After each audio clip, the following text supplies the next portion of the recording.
Hi, and welcome to Season 2 of the Team Deakins Podcast, a collection of informal conversations between Roger and James Deakins and a guest. We never know where the conversation will take us, so listen in and see where it goes. This episode is sponsored by Aperture, a premier manufacturer of LED lighting with the industry's greatest variety of fixtures for your complete lighting needs. Aperture recently announced the new Storm family of lights. With LED white light quality that matches natural daylight and classic tungsten bulbs, plus extreme low-end dimming while maintaining color quality. Discover more about the new Storm lights and the complete Aperture lighting ecosystem at aperture.com. Today, we're focusing on what it takes to get a project made. Our conversations have often been about how to bring the story to the screen after it's been set up, but today we're going back further in production's development and discussing how a project is pulled together. We're talking today with a friend who has learned the process by working as an assistant to producers and directors. She's well-versed in the nuts and bolts behind pulling a film together and has many projects in different stages of development herself. She's worked on such films as Midnight Sky, Rogue One, A Star Wars Story, and 1917. We're pleased to welcome Paula McGann. Thank you so much for having me. I'm so thrilled to be here. I feel very honored. So thank you guys for inviting me on as a guest. I love your podcast. So Oh, thanks. Well, we'd like to start with our normal question, which is, how did you get to where you are today? Is this something, did you always know you wanted to be in film, or did you want to be a dentist first and then find film? I mean, what's your story? I always wanted to be in film. It's been a dream of mine since I can remember, probably seeing the first film on television when I was really tiny. And I just remember walking into the living room, and the first face I remember in film is Humphrey Bogart, because my dad was a huge lover of John Huston films and I suppose spaghetti westerns. I also grew up with them. Sergio Leone was a huge part of my childhood. So yeah, I always knew, but I just didn't know how to get there really, because it was such a foreign world. Yeah, just growing up in Tipperary I suppose in the middle of nowhere in the country, Hollywood just seemed just another planet really, because everybody around me were doctors and nurses and teachers and dentists, everything to keep a community going. There was no creative outlet in my town at the time. I mean, there was little theatre and pantos and things, which I definitely went to and loved. But it really was at home with my dad. My mum loves film, but she's more into poetry and writing, and her favorite film was Bambi. So she just would watch the really soft stuff on television. She's really sweet and that way. But Dad was, The Good, the Bad and the Ugly, and the Ennio Morricone track, Ecstasy of Gold, is probably the memory that I go back to the most when I think of my childhood, because I've got 5 older siblings and 1 younger sibling, and me and my younger sibling are very close in age, and we were very inspired also by what our brothers and sisters were listening to and what they were watching when they were at home. And yeah, it was all those. My dad, I think, had a massive influence on all of us in terms of the old films, the William Wyler and the Billy Wilders. And I'm saying John Huston because John Huston was a really big part of when I was growing up. So yeah, I think it took a long time to get where I am now because of that, because of the smaller routes and just not really knowing where to go. I don't know, film just was never something that was ever talked about, ever. We did have a film, like when we did English in school, like when we were taught English, I watched Cinema Paradiso and Carol Reed's The Third Man, both of which are films that I still go back to today just because of that school experience. But if I ask anybody about film at home, they just kind of laugh and would be like, oh yeah, no one can really, that's not even a thing. Like, you have notions if you want to be in the film industry at home. So it was trying to, so a long time I went to university and I did politics because I think I'm a really good people person. And I thought, oh, okay, maybe I could be a politician, which was insane looking back on it, because it was such Crazy. it was, and I didn't last. And I loved university, and actually every, free time or free class I had, I would go to the cinema. That's where my solace was, or I'd watch movies with my friends. And then I left that, and oddly, fashion wasn't a kind of a career choice that was poo-pooed at home, because I suppose, you could work in a shop, but they'd close shops.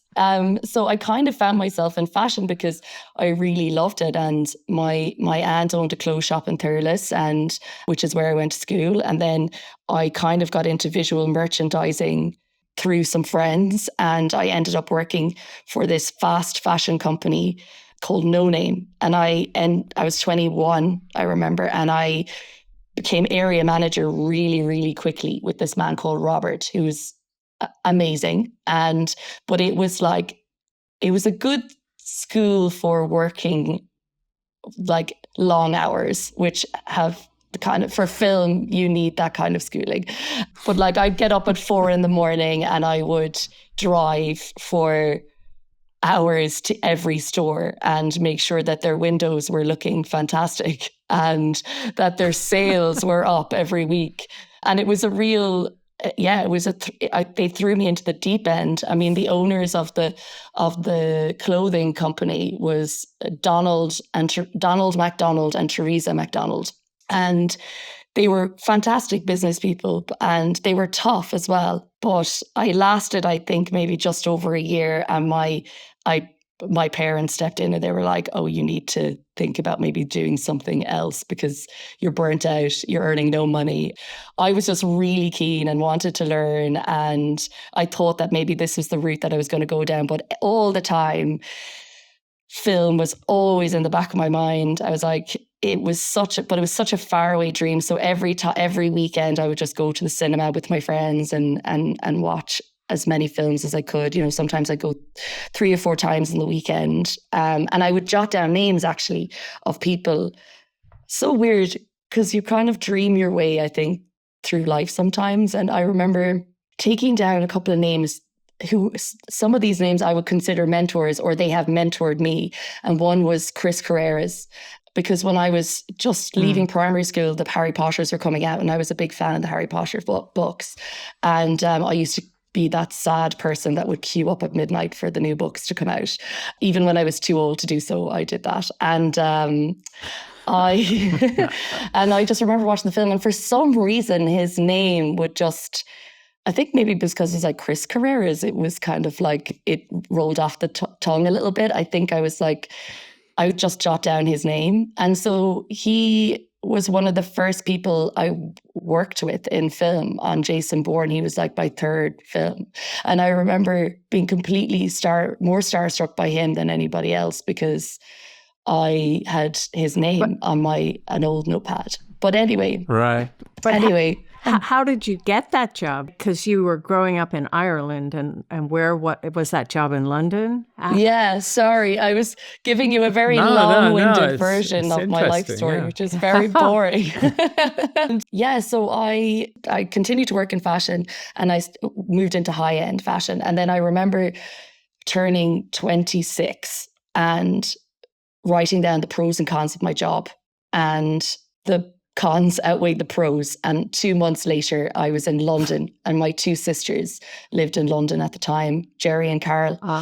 And Jerry had a CEO of a company called Ramsey Curry, and Ramsey had a little production company called MCBX, and it did kind of branded content, and which was lucky for me because it was actually quite fashion led. So it was when there was a TV channel called T4, which was kind of an extension of Channel 4, but it was kind of like for the trendy, cool, hip people. So I used to go behind the scenes at the fashion shows and interview like the stars on the way into the Mulberry show or something like that. But anyway, I did that for a few years and kind of learned, how to do call sheets and risk assessments, because you would have to do those yourself when you were going out doing the kind of on the ground shooting. And being part of MCBX, there was only 4 of us. So we would do everything ourselves and we would share the load. So it was a really good training ground for eventually when I got into film, because that was still the dream.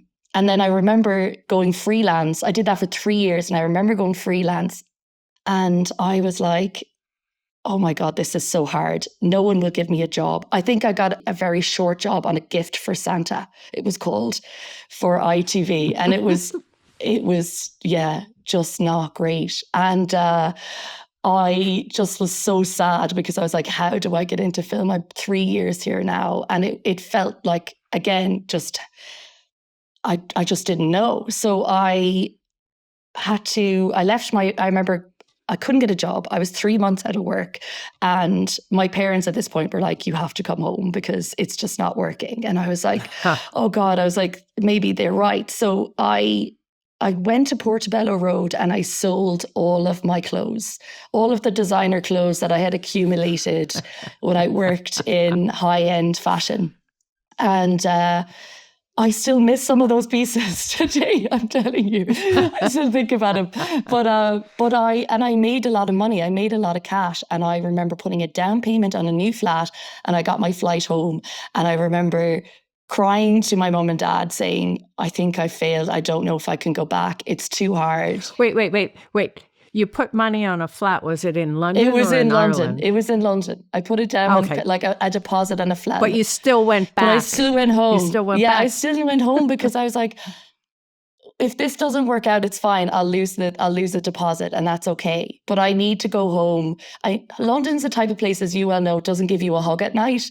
So at that point, I was like, I really needed to just talk to my parents and, kind of semi-listen to them. Even though they were like, you need to come home. This is wrong. And you're wrong. Like, please come back and think about another career.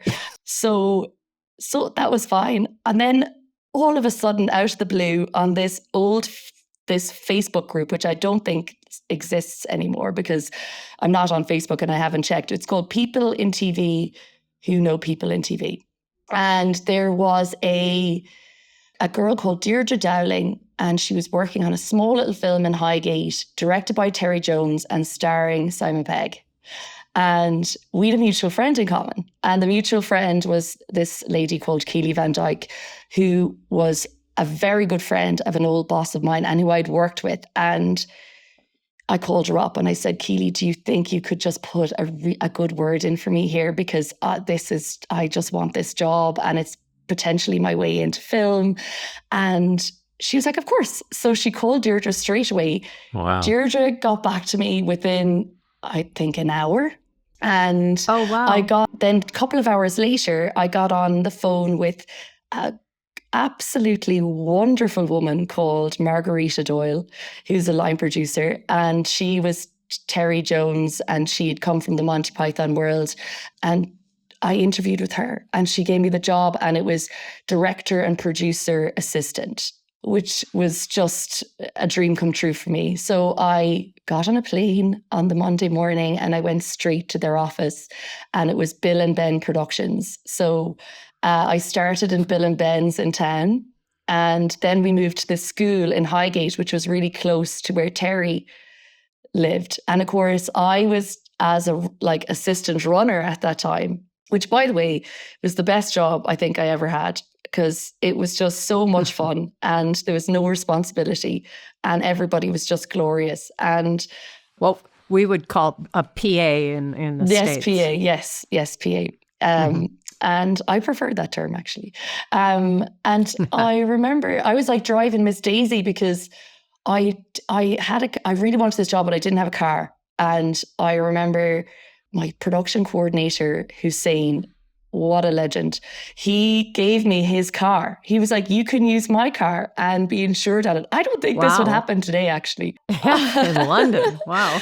So I used to collect And sorry Hussein for saying this, but the car was a banger. It was like a green 3-seater car.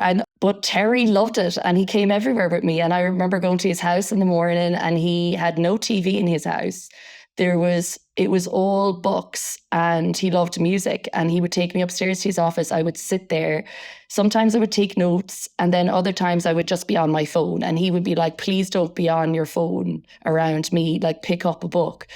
So I remember picking up Gulliver's. Yeah. So I remember picking up Gulliver's Travels. Wow. So every morning we had the same routine. I'd have breakfast with him. We'd go upstairs. He'd do his script revisions. And I would read Gulliver's Travels in the corner and try and ask him as many questions as I could. But, he was in director mode. So sometimes he would be in the mood for a chat and sometimes not.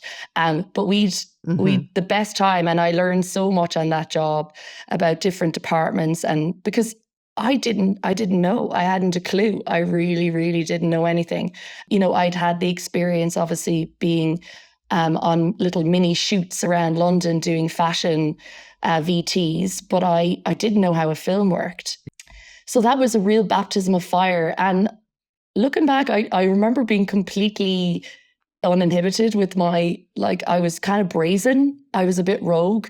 I was not afraid to go up. I didn't really know the etiquette of I would just kind of charge through the door and be like, hello, what do you need? And everyone's like, now's not the time. You need to learn to read the room. So I just, So I remember learning quite quickly on that job, the do's and the don'ts. And and then from there, there was a second AD called Mark Layton, and Mark was like, what are you doing next? And I was like, I haven't a clue. I was like, I don't know. Give me anything. I'll do anything. And he was like, okay, well, they are looking for somebody for Star Wars in the AD department. And I was thinking, I don't think I'm going to make a very good AD, but I'll give a go at it. I'll have a go at it anyway. And I remember so I was like, I'll put my CV together. There was no way they were going to hire me off my CV. But I was like, I'm going to stand out. So I put a Darth Vader watermark on the CV. And I remember giving it to Mark.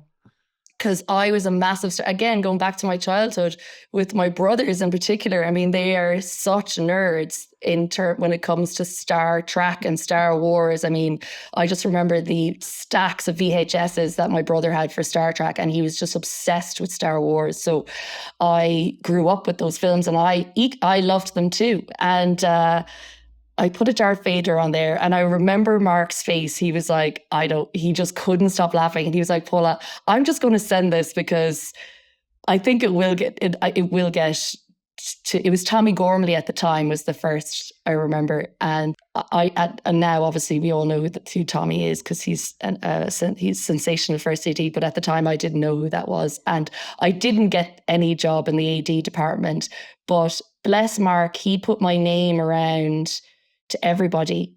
So did all the other coordinators and people on that job. And I ended up being the Greens coordinator on episode 7 and being part of the art department. Yeah. So I got my foot in the door that way.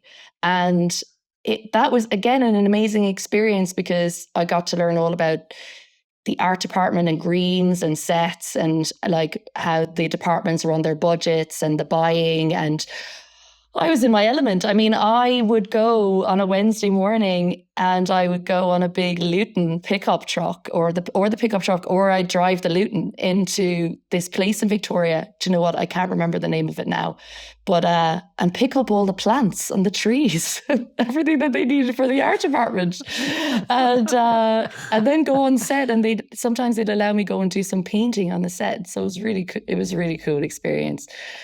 And then from there, I did location coordinating for a little bit on Pride and Prejudice and Zombies, which again, locations department is like production department, just a very hard working backbone of production department. And I learned so much from that too.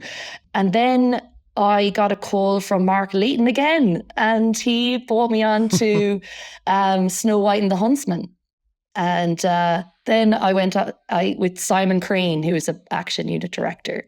And I did a couple of films with Simon, and that was incredible because it was the first time, like I always in the back of my mind wanted to write and wanted to be a writer producer and someday have my own production company to kind of mirror that dream. And like Simon would, he'd do the beat sheets, and then I'd be the first person to read them, and he'd always want my feedback, and he'd always get me to write some of the beats sometimes, and that was a really good experience. And then watching him like putting a whole action sequence together, because sometimes in the script it would just be and now they do a big car chase in wherever, or now they do a the two men on horseback fight, and then it's, as you build around that. So it was stunts and an action unit. I was very grateful to be in that world.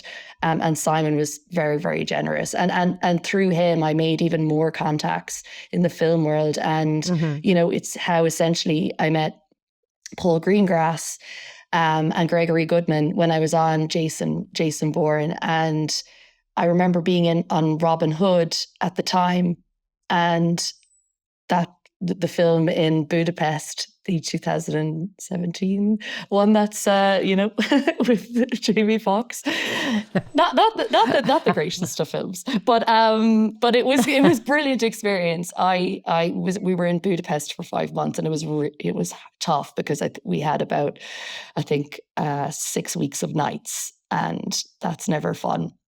And lots of horses, which is also difficult.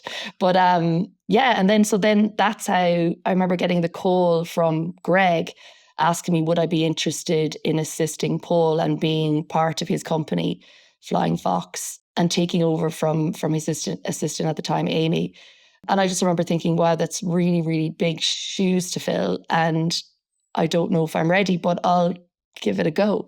So I went in to the interview, and it was amazing, and I don't remember any of it because it was it was one of those things. I think I was so nervous. I was like just trying to impress and trying to sell yourself as you do in the room, which is, I find difficult most of the time anyway. And he took a gamble on me. He rolled the dice, and I learned so much from Paul about story in particular. And we would go on these long walks in the morning, and after I'd read a script, he would make sure, there was times where I would just give him, oh, this is what I think. And it would just be a paragraph. And he would be like, no, I want like a 3-pager of a full breakdown of why you think this script will work and why you don't think it will work. And that was amazing. And also, like, I learned so much about character and script structure from him. And then, when we did July 22nd together, just when Greg and Chris Carreras would come in and see that trio work together was also really extraordinary, and I learned from as well. And Chris was brilliant because he taught me how to schedule, a script, which is really handy for me now when I'm trying to budget things for independence. It's come in really handy for me. But and Paul was brilliant at that. But I wasn't ready for Paul. I was too soft. I was too soft because I didn't have enough ice in my heart at that time. And I think, with the industry on the way up, you will have, tests, because I think as an empath myself, you kind of have to learn to navigate personalities, and, the business is tough, and it is a business. And sometimes you do have to remind yourself of that because you get caught up in all the great aspects of filmmaking in particular.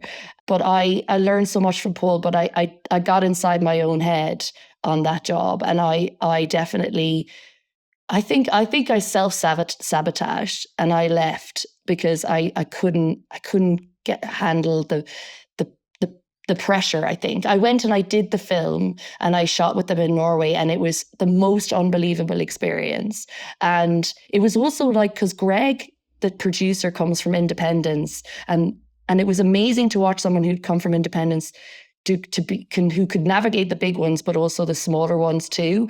And I remember on that job, everybody really had to muck in because, you know, the Norwegians, who are amazing and they're incredible, and they have a different way of working to us in particular. So you have to kind of try and, I suppose, take on board the way that they worked and trying to, I suppose, kind of adapt really to their way of working. And sometimes, you know, I remember one day I had to be the transport captain because the transport captain had got home. And because it was their hours, they just didn't do the same hours. And then there was other times you would have to help the other departments because you're on a much smaller film. And that makes sense to me now more than ever when you're trying to do when you eventually go into short films and then you go into independence. Everybody really does have to kind of help each other out and be a team, a whole entity, I think. But then, yeah, I went from Paul then back to, I started assisting Lisa Bruce and Anthony McCartan on Theory of Everything, creative producer and a writer. Absolutely fantastic experience. Again, learned so much about story and creative producing too, from Lisa's standpoint. And Lisa was the first person that I'd seen who was a hybrid. So someone who was a creative and also who could navigate the logistics. And that was really interesting to me because, again, in the independent world, I feel like that's what you have to do, is that you have to know both. And listen, I'm not great at the logistical side of things. I really have to work hard. It's funny, I enjoy doing it, but it doesn't come naturally to me. So I have to work that little bit extra harder to do the spreadsheets. I mean, this sounds mad, but I am in total awe of anyone who can do an incredible spreadsheet. Like, I just think they're magic. I think they're really magic. But yeah, and then I went from there to Dark Crystal, and I went back to coordinating. I went back to post coordinating because I wanted to leave the assisting world for a while and maybe do something a little bit different. I didn't know anything about post, and I was like, oh, I'm desperate to do something in post, like, and maybe learn that world a little bit more. And I did, and I did Dark Crystal for Netflix, and that was brilliant. And I met a girl there called Madeline Chennai, who I work with really closely now, who's a writer director, and we did a play together called Boomerang. Or we started doing a play together called Boomerang. So we did a little tour around London to the smaller pubs. And that was interesting. And I've loved theatre since I was young. I remember going to see the Blood Brothers with the Girl Scouts, actually, when I was in primary school, which was quite an intense play to see when you're 8 years old. But yeah, I fell in love with theatre from a young age, and it's always something that interested me. And then I did that little play, and then it brought me to 1917, which was, so we did our I was still producing the play when I was doing 1917. So yeah, learned loads from post, obviously, and watching editors and realizing, and something else when I learned from Paul as well, just going back to Paul, was being in the room with the editors and seeing what they do as well, which is, you know, they have a very important job, but they're very much visionaries as well, just as much as the directors. And so I think going into post and then seeing, you know, it's a big TV show, 10-parter, 1 hour, and seeing all the editors in there working together, working on different episodes. It was incredible, and I learned so much from that. And also like a post schedule and how it's a totally different world to prep and to shoot. It's almost like three, you know, different, they are three different entities. And it's like you're starting a movie all over again in some ways when you go into post. And then, yeah, went on to 1917, which I got offered to be Callum's assistant while I was still on Dark Crystal. And I was like, no, I'm not going back to assisting. I was like, I don't think I want to do it. And everyone was like, you're mad, because it's Callum McDougall and he's one of the best in the industry. And if you're going to learn from anyone, you'll learn from him. And that was such a true story. It was incredible. It was honestly one of the best experiences in film I've had, because it was such a well-oiled ship, and Callum had me in every single meeting. Like, he trusted me. I got to be in the casting side with the casting director and doing all the contracts. I got to be in all the budget meetings.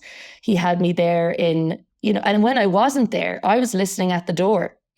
I was like up against the door, taking notes and trying to anticipate what Callum needed. And he really tried to push me to be the best that I could possibly be.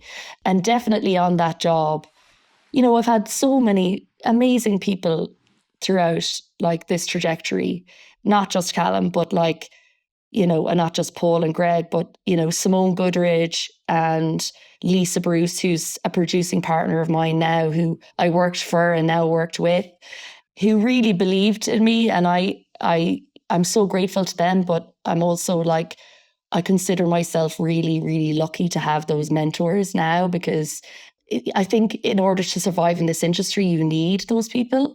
You need that like people that you can call up if you're in a crisis, who know more than you. And I always try and surround myself with people who know more than I do, because you're learning constantly in this business, and it's so unbridled in some ways. And yeah, I think that had you designed some sort of education to get to where you are now, you couldn't have done a better one, because you've learned so much of every aspect, which must definitely come in handy when you're trying to pull a project together, because you know what the greens department's going to need and what all of this. Yeah, and locations, because I worked with Emma Pill last year after the strikes as well, and that was a big location job, and I learned so much on Emma is just the greatest ever. So you're so right. And when you're pulling a project together, like the projects that I've got on my slate, I finally rolled the dice on myself and set up my own production company last year, which has been so scary. And it can be lonely too, but you're right. Like,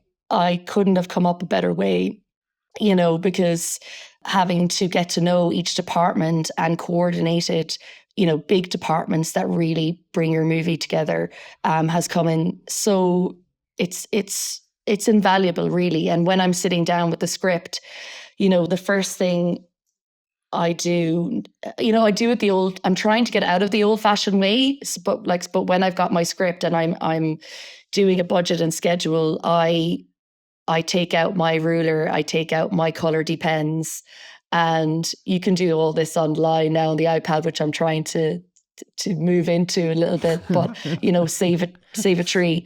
But I do love to. I'll read it 5 or 6 times, and then I'll go back and then I'll do a breakdown of every single department. And the greatest thing about being on those other shows is that I've got stuff to pull from. So yeah, I'll color code each department, and I'll also the first thing I look at is like how many days, how many nights versus days, in exterior versus interior, location, sets. And I just get to work. So you're doing this without a director being there? You're just doing this on your own? And how do you know how it's going to be shot? Well, the thing about it is you don't at this point, because when you... with independent filmmaking in particular, so you get your script, and sometimes it's a writer director and they can tell you that, but at the end of the day, you don't have the HODs on at this point, because you need to, you're thinking about getting your funding at this point. You're like, how am I going to get this made? So, and in order to get your funding, you have to have a finance plan. And in order to have your finance plan, you need to know what your budget is. And so you can gather information from your director about, what way they want it to look and shoot, etc., and who, their dream cinematographer is, Roger Deakins, and those conversations always change. Like, once you're green lit and you're in production, your budget's never really locked until a few weeks out of shoot. And so you're going to all the creative will change. So at this early stage, when you have your script before you get it financed, you're just really doing a rough budget and estimate. Like you have a number in your head that you think you can achieve too. Well, but since things can be shot so many different ways, are you trying to go to the very, very bottom number, which might kind of get you stuck if you're so low, but it could have been a better movie if you had more? Are you trying to go for middle? I mean, how do you decide how to budget? Oh yeah, well it's script dependent for me. So like when I get my script, I'm always thinking, can I do this? Because for me, I will do like the 3 to 5 millions or the 1 to 5 millions. That's what I can do. But anything beyond that, I always go, who will do this with me? Because I can't do this by myself, and that's where I call up when I'm doing the budget. I call up HODs and I'm like, there's a visual effect. I think there's visual effects here. Could you possibly go away and read the script and can you give me some advice on what a ballpark figure could be? And a lot of them will do, like, I'm lucky a lot of them will do that. If you have, people and mentors that you can go to or people in departments that I always call up the HODs or someone in the department who can give me that breakdown or information. Some things I can do by myself just through experience, but other things like especially visual effects and locations or production design with sets, I'll always call in those favors. So because it's at such a beginning stage, movies can go so many different ways, but in order to get the funding, you've got to come up with something. How much do you get stuck with what you did? In other words, if you go out with it and you get the funding, but then the director comes in and wants to do it, or the actor or whatever wants to do it in a completely different way, are you stuck because you did the budget one way? Because there's so many different ways you can do a film. 100%. You absolutely. You always have to put some extra money in, like a contingency because of these things. And it's happened to me before. I mean, I've made mistakes. Oh my God, have I made mistakes? And you're like, oh, the stress is like, but yeah, I always try and put some extra, like a 15%, 10-15% contingency in there because I always think it will change, or you're right, the director might want something. But hopefully you're hoping, because the budget's always in flux and always changing, that you will have a locked script at least. It's not, I mean, yeah, exactly. That's the hope. That's the dream. That's the dream. Yeah, right. I mean, that's the dream, but you have to be a little bit more brutal in because you just have to say, and you know what? People are quite understanding as long as you're transparent and you go, guys, we can't do this. Like, just find another way, please. And sometimes that's where the magic happens in film, is when you do give them parameters and constraints to work in, and they have to find another way to do it. But 9 times out of 10 they go, okay, we'll find another way, or we'll rewrite it, or we'll do whatever. But I've definitely gotten myself for trouble because a director wanted a crane, and I couldn't afford a crane, but I managed to get a crane. You have to deal with the consequences afterwards. But yeah. But so you go out with this budget because you're trying to raise the money. Do you also try and reach out to actors or anybody else at the same time? Yeah, because that strengthens you, right? If you've got someone attached. 100%, absolutely. And that's kind of crucial in the independent space in particular, because it is so hard, because the films are, they're a little bit more, I suppose, left of field or a bit more obscure. And so you will do that simultaneously. You will do your budget, your schedule, your proposal, which is your finance plan, as well as packaging, which would be, so if I have the script and I'm in a happy place with the script, I always encourage to have like a pitch document as well, which is like your visual reference for your film. So, you know, sometimes you can tell the story of the script through visuals. And a lot of people like that with maybe like a synopsis. I always try and put, if I have both together, the script, the kind of pitch, if you want to call it a pitch, Bible document with your proposal and finance plan. And then if you can get an actor attached, or if the script is good enough and you just have the writers, for example, if you just have you love your producer, you have your script and you love it and you send it to a reputable director, or a director who will attract cast, that's fantastic. And then you know that you're going to get the cast. But if you've a writer director who's emerging, who's maybe had maybe 4 or 5 shorts under their belt, and they're a bigger gamble, you then try and package it with actors. And then that's when you'll take it to the marketplace, the festivals, and a sales agent is really important at this point, or getting a distributor. And I would recommend that this early on, because it's another way to raise money and raise finance is through distribution. So you budgeted it a certain way, and then you're also trying to attract actors, and for some reason, let's say Adrian Brody is interested, which is a big coup, but he's also a big payday. So now what do you do? I mean, do you have to say to him, yeah, you can do it if you work for scale, or do you try and fit it into the schedule, or is it something separate than the schedule? It's not schedule, the budget. Budget. Well, this is where the agent comes in, and as they're tough nuts most of the time. Actors will do it to floor to ceiling if it's like, if you give them a number that's within your budget, and if they love the script enough, you might get lucky. If it's I think it's really, that's a hard question, because it's like, if the actor's passionate enough about the script, they will take it for, after the negotiation with the agents about the maximum you can offer on that budget.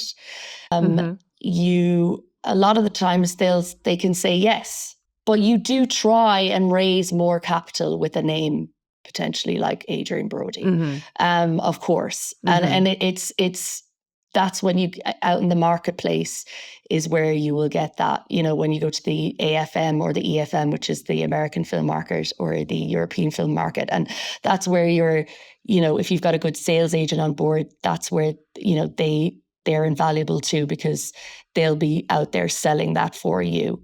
If it's a case of like the agent is like, he won't do it for anything less than this, and you're out in the marketplace for a year or two trying to get that money and it's not working, maybe then you have to potentially let that person go, because you just can't make it work.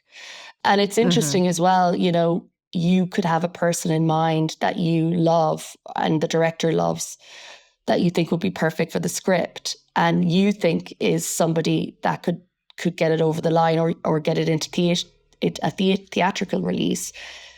But the sales agents and distributors might know the market, and they go, no, that person would never. They'll get you maximum 3 million, but you'll never get the 10 to 15 million that you're looking for with a name like that. So packaging, and it's becoming more and more that too. But like with independents, it's good to have an equity investor, a private equity investor for financing as well. If you can find that, like a high net worth individual, it's easy. It's a good route to go. And then, does that give you more freedom if you have someone like that? It does. It gives. Yeah, if you're like, I've got an investor already who's interested in the project, of course that helps. Yeah, absolutely. Yeah, for sure. Yeah. But it's not always guaranteed to get a script over the line. Like some directors might have 1 or 2 projects under the belt, and maybe had a release during COVID and it didn't do so well, but the film's really, really good. And you have this great, this script with great actors. It doesn't necessarily mean you'll get your project, or it can be a slow process. So nothing's guaranteed, which is why it's, it's the wild, wild west, really. Independent film. And it must also be difficult if you've gotten a couple of actors interested, but they're still slogging through and trying to get it, and it's taking time. Don't actors then take other jobs? And then suddenly you get the money, but the guy says, sorry, can't do it, but you got the money based that guy was going to do it. So what do you do? That's exactly right. And then you just have to wait and hope that that the money will still be there and everybody will still be interested and they're not exhausted by the project. Yeah. So it is, there's so much to think about and put together, which is why, independent filmmaking it's hard. It's really, really hard.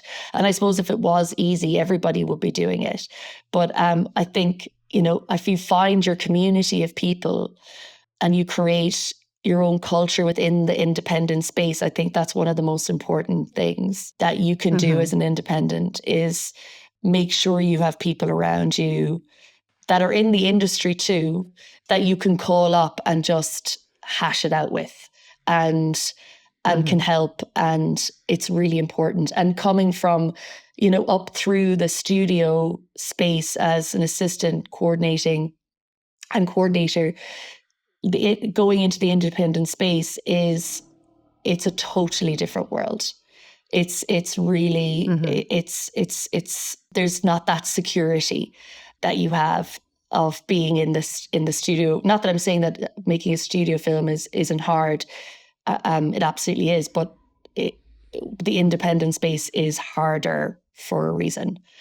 And it can be quite lonely and quite isolating. So it's good to have your community around you to help on those dark days where I don't know, sometimes when you wake up and you're like, this is just, how do I get out of bed this morning? This is just too hard. Yeah. But tell us how outside of the studios or the Netflix and the Apple, I mean, how do you finance independent projects? I mean, I've got no idea how you would start out. If you've got a script, you've got maybe a director, you've got a project. How do you attack that? Yeah, who do you go to? Who do you go to? Well, again, I think there's a lot of sales agents I keep saying sales agents and distributors because, well, you've got to find your partners too. Like you can do co-productions. So it's about going out and selling your script as well to other production companies. If you think, like I've got a great package for a film, or I've got a great script, or I've got a great director. There's these production companies. Like I always look at the genre of the script and I'm like, oh, this could be great for, Sister Pictures or something. It's in their vein of creative. So, I'll go and I'll make a list. Like you have to do your research when you're in the independent space, because you have to know the production companies. You have to make sure that they know you. So I would say reach out to everyone that you possibly can and try and get to know them and build up a relationship with them. And 9 times out of 10, people will meet you. They will meet you and they'll be kind. And if you feel I'm lucky because I've also got representation. So for me, I don't have any unsolicited scripts. The spec scripts that are coming into me, or the unsolicited scripts are coming into me, I'm championing as a producer and under a production company. But I would say, if you're not sure how to get into the independent space, I would say go out there, get to know all the production companies, get to know the distribution companies and sales agents, and just keep knocking on the door. That's all you can do. But if you have a good package in particular, because it will start with your package, it's easier to get I would say it's easier to get finance, but I think those things are really strong. And then just keep knocking on the door. And then in terms of like high net worth individuals, people can introduce you to finance brokers. And for me, I'm really lucky. I work for a company on the side called Cinestream, and they're a new company run by Richard Whelan and PJ Van Sandvik, and they are a production services company. And so that's how I can keep going as an independent, because I have that kind of side hustle. But also Richard is very well connected and, has steered me in places going, you should look here and you should look there. So it's about building relationships, really. So it's not easy if you're just coming in and you don't have any relationships, at all. But my advice to people, if you are just going into the industry completely cold, is just to research your production companies, research your distribution companies, and introduce yourself. And but before you do any of that, just find your community, get your scripts, and the rest is there's no clear path. It's it's like the Japanese tea room. You have to stoop in and then try and find your way. It's almost like it's that's the advice I would give, I think. Does that make sense? How about sales agents? But you mentioned sales agents that go to trade shows to sell projects. So if you've got a project, how do you have to pitch it to a sales agent? Is it Yes, you have to get them interested in your project so they'll take it around? That's exactly. And do they get a cut of the money that comes in? Absolutely. Yes, they do. They get sales fees. So that will be part of your finance plan. Part of your budget. Yeah, and part of the budget. Exactly, part of your budget. So so they do. But they're a great asset to the independent world, because they have already relationships with distribution companies, and they'll know where to go.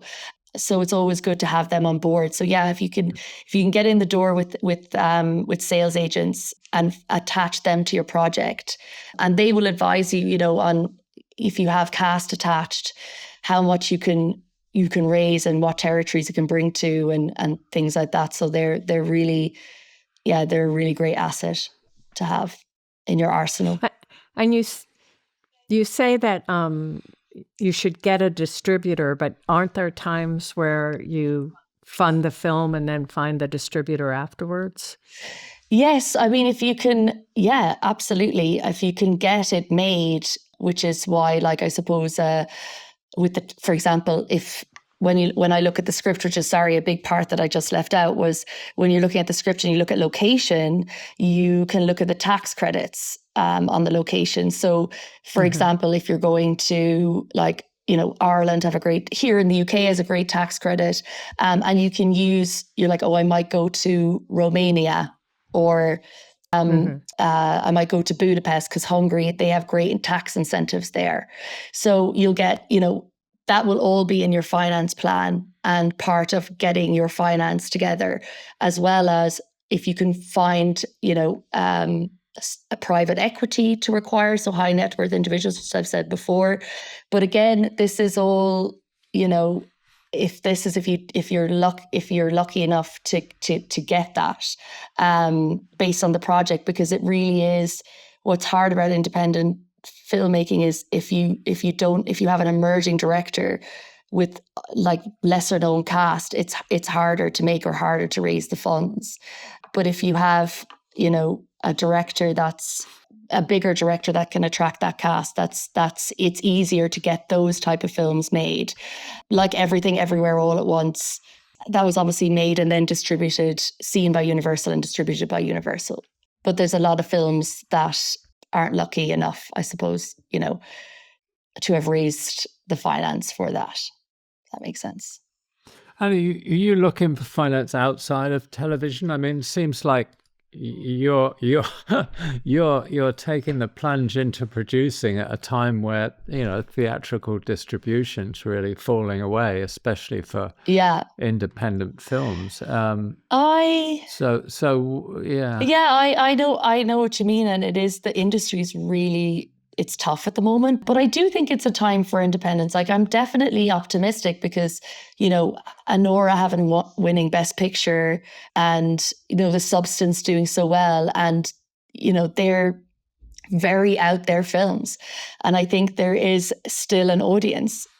Like, I really do. I think that, if we can get the bums on seats and tell the wacky stories, which certainly I love to tell and want to tell. And I think that if you have something different, and we are definitely in a time where social media and TikTok is huge, and to promote your film or to get interest in your film. And, I heard a thing where, actresses and actors, they're looking at the amount of followers they have, which is a bit depressing.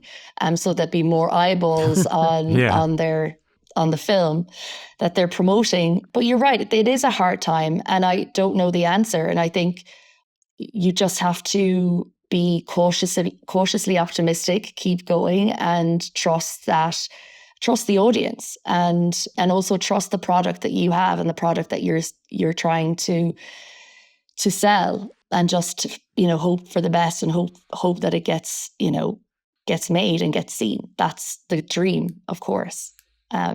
But it's the road is hard and it's long. Yeah. Yeah. And I think you have to have a lot of tenacity too. Yes. To keep going into those rooms where I'm sure that it's tough. Yeah, definitely. I mean, I call it the Full Metal Jacket, because you have to, you have to allow things to bounce off you, because you will come up against, of course, tough characters, tough business characters, who will, test you as a person. But you just have to go in there knowing and believing in yourself and in what you're trying to get made, and also, believing in the writer, whether that be myself or, the director that you've attached, or the producers that you're producing with. It is about having the people around you as well that will keep you anchored, because you can lose your mind sometimes. In many ways. But also, what happens when you're going around and looking for financing and someone says, yeah, I'll finance this, but I don't think it should be, I don't think there's enough car crashes in it. So we should put some more car crashes in it. We should, and all those kind of things that are exactly opposite of what you think the film should be.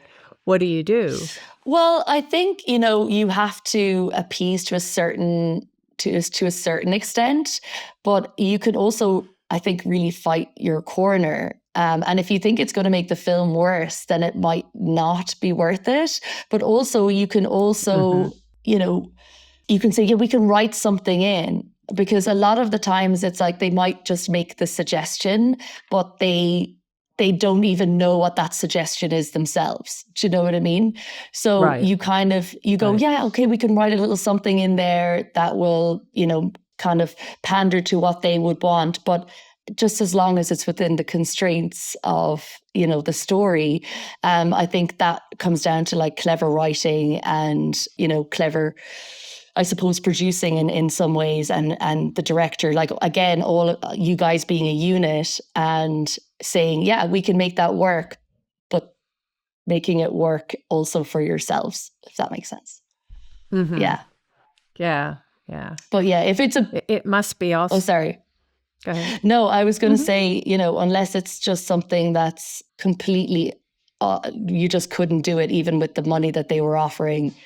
You probably just have to walk away at that point. I think if it's just not worth it, if it would really destroy the script, I think it would be. You kind of go, okay, another day we'll just have to try and find somebody else. But a lot of the times when they do make these suggestions, it's because they want to be part of the process, and they want to have like a part to be a part of the script. So there's definitely ways of appeasing. There's definitely a way of appeasing that without sabotaging the whole project, for sure. Yeah, I think it's also they're sitting in the room and they feel expected to make some sort of comment or make some sort of exactly. They want to have a voice. They want to have a voice, and they want to be part. That's why they're giving you their money, is because they want to make a film. They want to be part of the filming process. So yeah. But isn't that something though that you've got to sort of look out for to see how controlling they want to be? Oh yeah. Because is it really worth it to, even if they give you the money, if they're going to 100% mutilate the movie? Oh yeah, 100%. You have to be really, but I think before you, pardon the expression, get into bed with somebody, even if it is somebody offering you, money and as an investor to invest in your film, you want to make sure that do your research on them too, that they're legitimate, that, where they're coming from is, not just in terms of legitimacy, but also in terms of like, are they morally on the same page as you? Are they ethically on the same page as you? You have to do your research with your investors before you do that. And also if they have invested in previous movies, maybe call up the producers on previous movies and ask them what they're like, and are they difficult? Are they easy? What do they want? So I would definitely do the due diligence before you sign baby away, your dream away. Yeah, definitely. I know you probably don't want to talk about the specific thing that I'm going to talk about now, but I just wonder, how do you protect yourself in a business? It's pretty rough. And if you've got a project you really like, I mean, I'm thinking of something you were attached to, that gets taken away from you that you at that time didn't have any. Yes, that's a really good. Any contract about. I mean, it's a kind of rough world, isn't it? If you've got a really good project, the danger is somebody's going to take that away from you. That's true in all levels. It's and you're so right. It's like, and actually this is definitely something at the beginning stages of a script, is when you have your script, you look at it and you're like, is this a piece of IP? Does the writer have the rights to this, or does the producer have the rights to this? Does the director have the rights to this? And if not, is there a shopping agreement? So you will do an agreement with, whether it's the publisher, or if it's an individual themselves, or if it's a piece of, newspaper clipping or whatever it is. That's important. But also when if you're in a co-pro with somebody, and I learned this the hard way, if, you should definitely have an agreement in place between you and your co-producers, whatever that co-production is, have an agreement in place. Because I've definitely been burned in the past where you spend a lot of time in a script and you work really hard on it to the point where, you're using your own resources, because you're not getting paid. You're not getting paid. You're doing this because you love the project and you're trying to get the project off the ground. And sometimes when the project's brilliant, there's always that fear that someone potentially would swoop in. Well, now I know that someone could potentially swoop in who's a bigger name, who has more clout. And of course, the filmmakers are going to go with that person because they have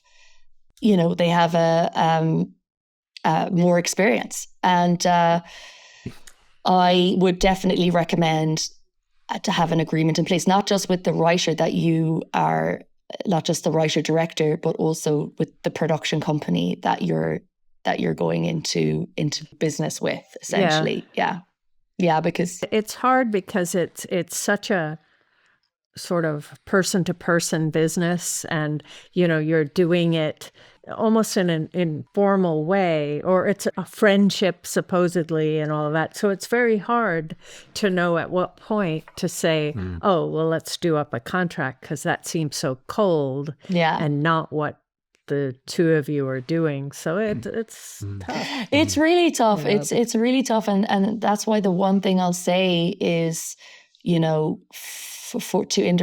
aspiring independent producers or who want to go out on their own eventually, is you really do have to find your community and the people that you trust.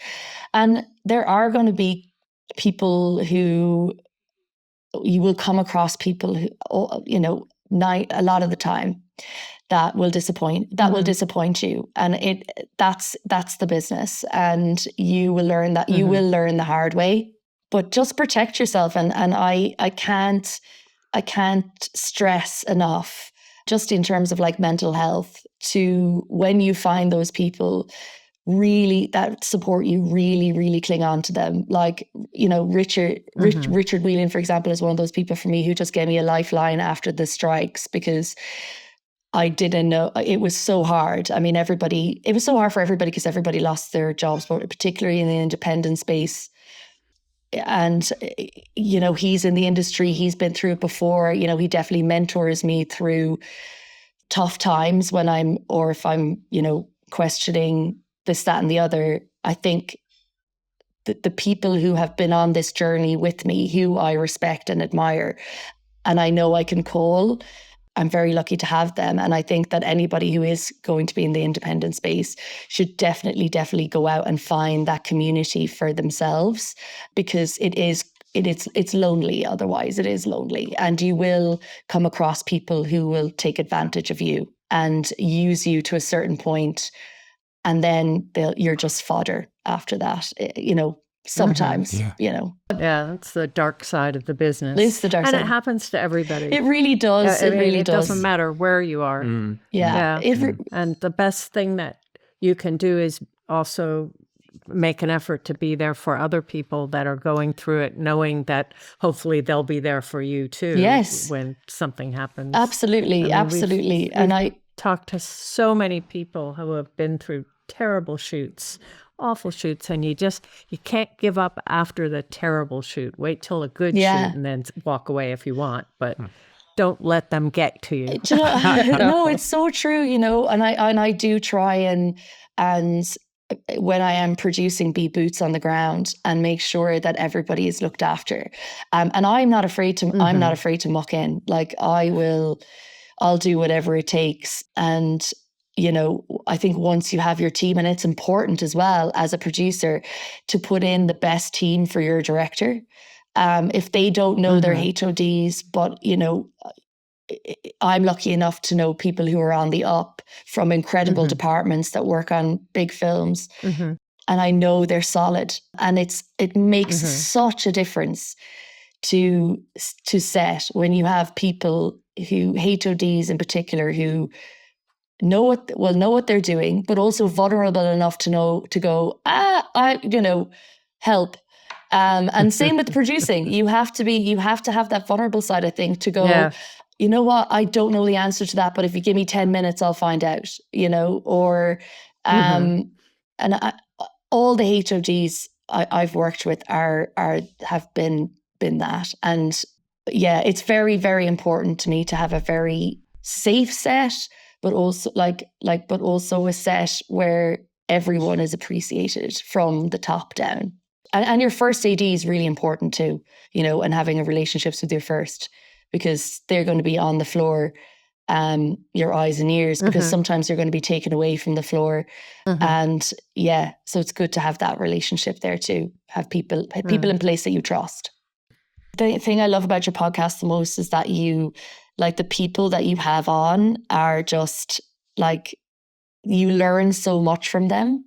Like they're on-set crew, and from visual effects to locations to casting, it's an incredible insight into the industry. And every time I listen to it, I learn something new. So thank you guys so much.